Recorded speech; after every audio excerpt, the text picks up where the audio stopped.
itulah tadi penyampaian materi dari Ibu Dr. Sriwiyati Maharani. Saya Wadidin Lestari akan melanjutkan materi tentang kompensasi. Tadi sudah dibahas tentang pengertian kompensasi, pembagian kompensasi, kompensasi sistem secara total, dan apa yang diharapkan perusahaan dari pemberian kompensasi tersebut. Nah, di layar adik-adik bisa lihat bahwa imbalan atau kompensasi ini terbagi dua jenis. Pertama, ekstrinsik, dan yang kedua intrinsik. Yang ekstrinsik ini berupa upah gaji secara langsung yang mereka terima uang.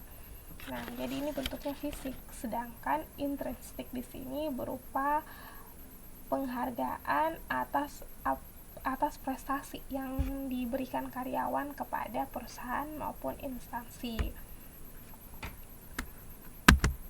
Nah, selanjutnya hal penting yang perlu diingat bahwa dalam pemberian imbalan atau kompensasi, pertama kita harus melihat dulu atau harus memenuhi kebutuhan karyawan. Jadi perusahaan atau instansi dapat mempertimbangkan kompensasi yang akan diberikan kepada karyawan tersebut. Jadi harus dapat memenuhi kebutuhan karyawan tersebut. Nah, selanjutnya dalam pemberian kompensasi, karyawan cenderung suka membandingkan kompensasi yang diberikan dengan karyawan lain. Nah, yang ketiga, dalam memberikan kompensasi harus membedakan secara individual.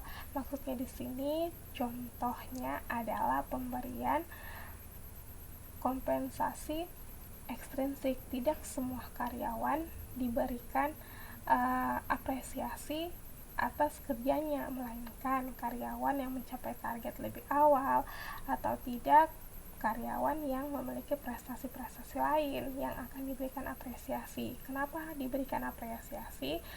Agar bisa menjadi faktor pendorong untuk meningkatkan kinerjanya lagi. Jadi sebagai bahan motivasi untuk karyawan-karyawan lain, dan juga motivasi untuk dirinya sendiri yang diberikan apresiasi, karyawan yang diberikan apresiasi agar dia lebih giat lagi dalam meningkatkan kinerjanya dalam bekerja. Nah, selanjutnya ada faktor-faktor yang dapat diperhatikan atau yang perlu diperhatikan dalam memberikan kompensasi. Pertama, ada pertimbangan legal atau pertimbangan hukum. Yang kedua, ada union membership. Dan yang ketiga, ada kebijakan perusahaan. Keempat, ada kompetitif strategi, dan ada yang namanya keadilan. Jadi harus adil diberikan kompensasi kepada karyawan. Nah, dalam memberikan kompensasi itu tidak sembarangan, itu sudah diatur dalam Undang-Undang Cipta Kerja. Salah satu faktor yang mendukung Undang-Undang Cipta Kerja ini adalah tadi faktor yang mempengaruhi kompensasi, salah satunya adalah mempertimbangkan hukum. Jadi terciptalah Undang-Undang Cipta Kerja ini. Kompensasi sendiri diatur dalam Undang-Undang Cipta Kerja nomor 11 tahun 2020. Ada pada pasal 61 ayat 1 dan ayat 2. Bunyi pasalnya sudah ada di layar PPT ini, mungkin bisa adik-adik lihat sendiri. Selanjutnya ada peraturan pemerintah. Peraturan pemerintah di sini diatur pada nomor 35 tahun 2021. Pasal 15 ayat 1 dan ayat 2 tentang pemberian kompensasi karyawan, pekerja atau buruh. Selanjutnya penelitian terdahulu yang berkaitan langsung dengan kompensasi. Ternyata kompensasi ini kaitan erat dengan peningkatan kinerja perusahaan. Nah, semakin tinggi kompensasi atau semakin baik kompensasi yang diberikan kepada karyawan, maka kinerja karyawan akan meningkat secara signifikan yang akan berdampak terhadap kinerja organisasi, entah itu perusahaan atau instansi pemerintah. Nah, salah satu penelitian oleh Opan Arifudin di tahun 2019 yang berjudul kompensasi pengaruh kompensasi terhadap kinerja karyawan di PT Global menemukan bahwa kompensasi berpengaruh secara signifikan terhadap peningkatan kinerja. Nah, semakin baik kompensasi yang diberikan, maka semakin baik pula kinerja yang diberikan oleh karyawan. Selanjutnya, ada penelitian dari Muram tahun 2021 dengan judul The Effect of Financial Compensation Employee Performance Mediasi. Jadi penelitiannya ini, kalau tadi penelitian langsung, ini dimediasi oleh kepuasan kerja yang menemukan hasil bahwa kompensasi tidak berpengaruh langsung terhadap kinerja, tetapi dimediasi oleh kepuasan kerja, di mana artinya bahwa dengan kompensasi yang diberikan, karyawan merasa puas dan kinerjanya akan meningkat. Jadi ada rasa puas dulu tersendiri terhadap kompensasi yang diberikan. Dari imbalan yang diberikan, karyawan merasa puas dan dia akan meningkatkan kinerja yang akan diberikan.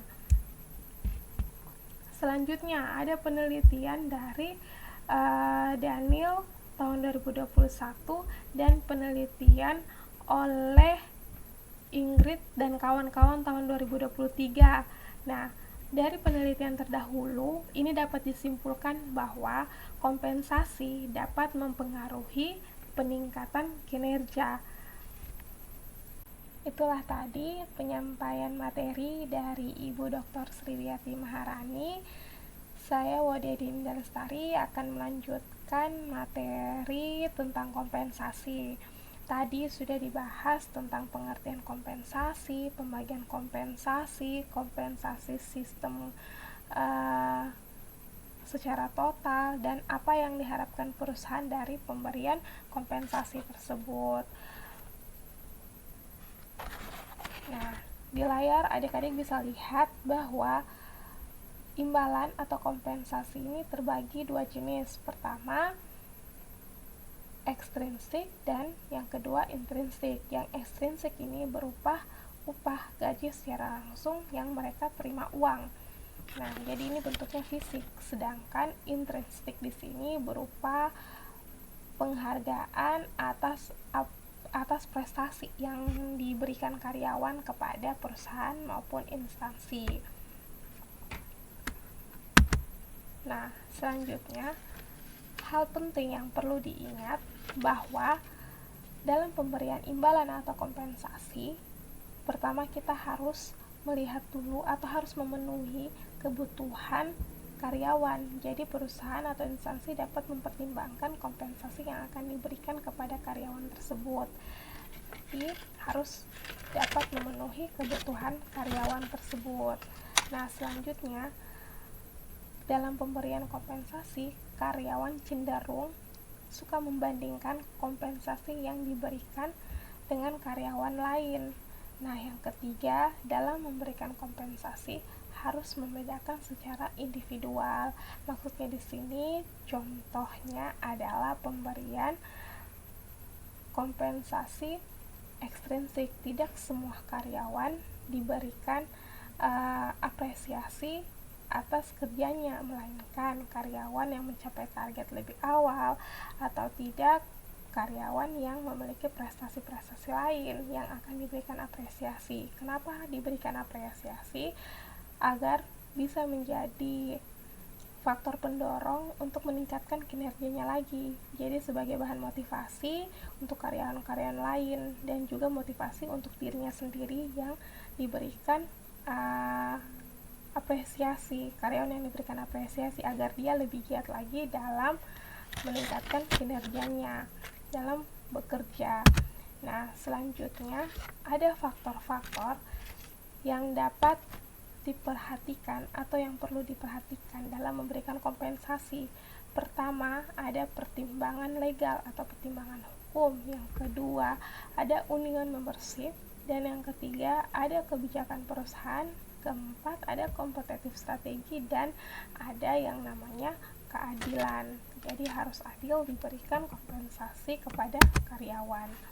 Nah, dalam memberikan kompensasi itu tidak sembarangan, itu sudah diatur dalam Undang-Undang Cipta Kerja. Salah satu faktor yang mendukung Undang-Undang Cipta Kerja ini adalah tadi faktor yang mempengaruhi kompensasi, salah satunya adalah mempertimbangkan hukum.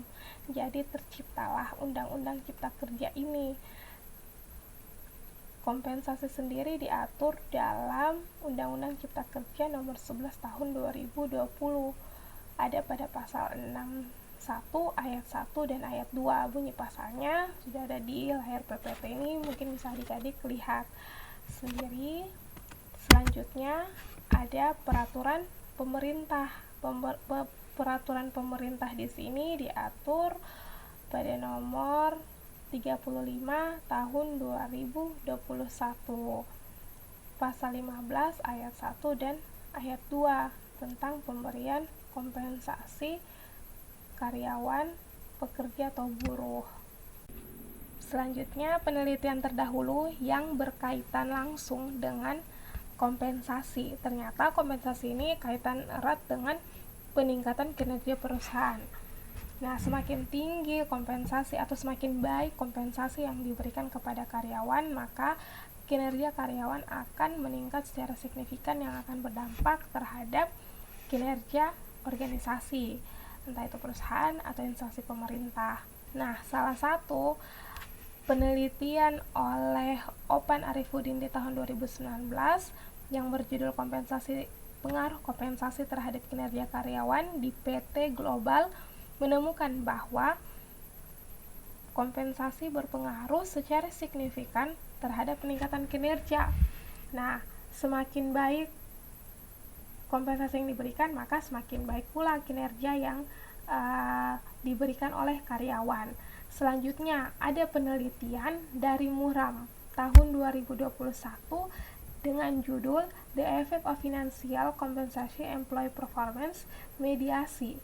Jadi penelitiannya ini, kalau tadi penelitian langsung, ini dimediasi oleh kepuasan kerja yang menemukan hasil bahwa kompensasi tidak berpengaruh langsung terhadap kinerja, tetapi dimediasi oleh kepuasan kerja, di mana artinya bahwa dengan kompensasi yang diberikan, karyawan merasa puas dan kinerjanya akan meningkat. Jadi ada rasa puas dulu tersendiri terhadap kompensasi yang diberikan. Dari imbalan yang diberikan, karyawan merasa puas dan dia akan meningkatkan kinerja yang akan diberikan.